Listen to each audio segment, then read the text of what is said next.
نعرہ لگاتے ہیں ہم اہل سنت، تاج شریعت، تاج شریعت۔ بسم اللہ الرحمن الرحیم۔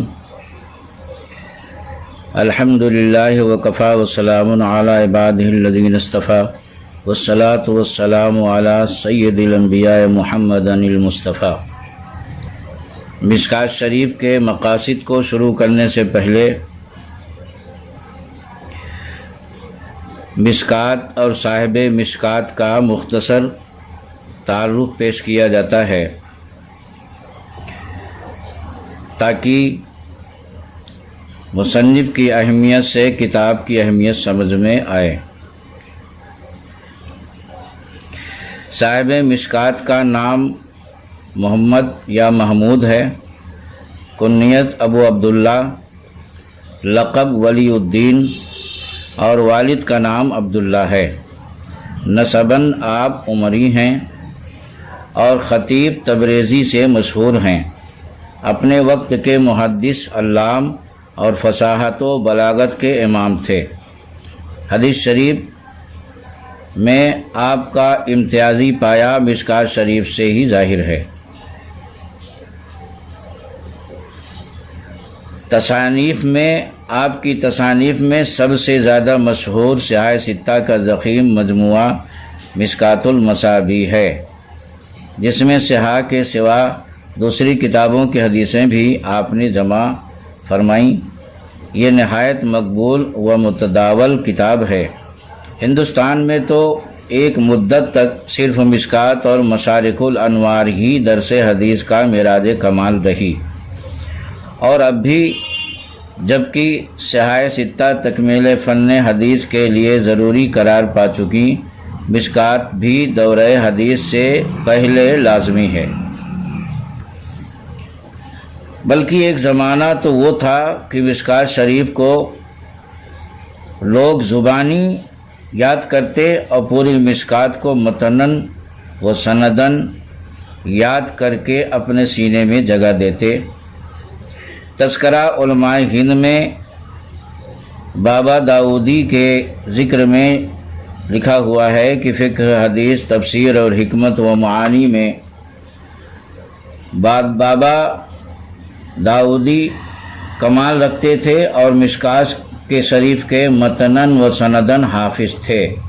اسی وجہ سے ان کا لقب مشکوٰۃی بابا پڑ گیا تھا۔ مشکوٰۃ شریف کو مصنف نے جو لکھا ہے، دراصل امام محی السنہ رحمۃ اللہ علیہ کی ایک کتاب تھی جس کا نام مصابیح تھا، اور وہ مصابیح میں کچھ چیزوں کی کمی رہ گئی تھی۔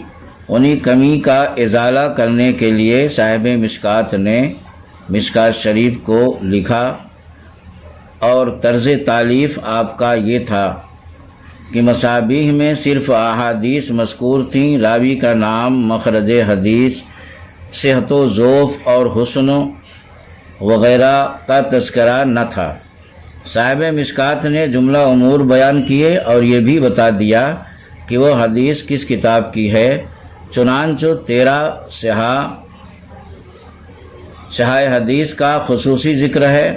صحاح ستہ نیز امام مالک کی موطا امام مالک، امام شافعی کی کتاب الام، امام احمد کی مسند امام احمد، دارمی، دارقطنی، بیہقی اور ابو الحسن رزین ابن معاویہ کی رزین شریف، ان تمام کتابوں سے حدیث کو اخذ کیا اور ان کا حوالہ دیا۔ پھر صرف صاحب مصابیح کے لکھنے پر اعتماد نہیں کیا، بلکہ اصول کی ان تمام کتابوں میں روایات کا اختلاف مقابلہ کر کے نقل کیا ہے، اور جہاں جہاں صاحب مصابیح نے احادیث کو غریب یا ضعیف یا منکر قرار دیا ہے، موصوف نے ان کا سبب بھی ظاہر کر دیا ہے۔ حضرت علامہ ملا علی قاری رحمۃ اللہ علیہ نے مرکات شرح مشکوٰۃ میں ذکر کیا ہے کہ مصنف کے ہاتھ کا لکھا ہوا مشکوٰۃ شریف کا قلمی نسخہ 955 ہجری تک باقی تھا، اس کے بعد ضائع ہو گیا۔ صاحب مصابیح نے ہر باب کے تحت 2 فصلیں قائم کی ہیں۔ فصل اول میں صحیحین کے حدیث لاتے ہیں جن کو صحاح کے نام سے تعبیر کیا ہے، اور فصل ثانی میں ابو داؤد، ترمذی، نسائی وغیرہ کی احادیث لائے ہیں جن کو حسان کے نام سے یاد کیا ہے۔ صاحب مشکات نے اکثر و بیشتر ہر باب میں تیسری فصل کا اضافہ کیا ہے جس میں صحاح ستہ کے علاوہ دیگر کتب حدیث کی احادیث لائے ہیں۔ نیز مرفوع احادیث کے علاوہ صحابہ اور تابعین کے اقوال و افعال بھی جو باب کے مناسب تھے جمع فرما دیا۔ حضرت علامہ شاہ عبد العزیز محدث دہلوی رحمۃ اللہ علیہ بستان المحدثین میں بیان فرماتے ہیں کہ مصابیح کی احادیث 4484 ہیں۔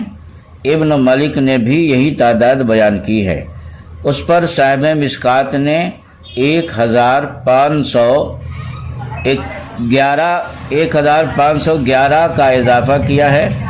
تو مشکات کی کل احادیث یعنی مشکات شریف میں اب اس وقت مصابیح اور مشکات کے اضافے کے ساتھ جو احادیث کا مشکات شریف میں پورا مجموعہ ہے وہ 5995 احادیث ہیں۔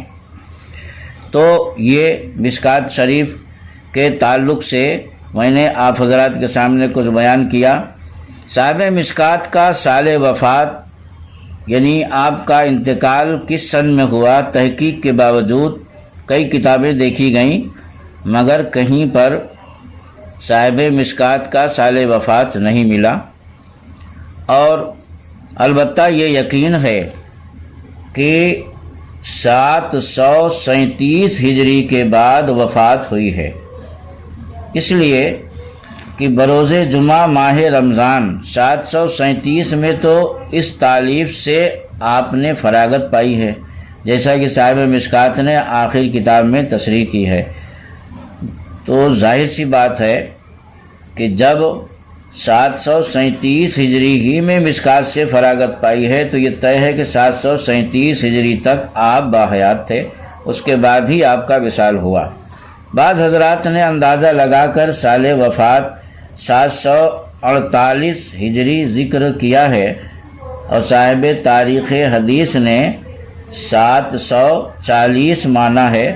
الغرض متحقق اور متیقن نہیں ہے، اتنا طے ہے کہ 737 ہجری کے بعد آپ کا وصال ہوا۔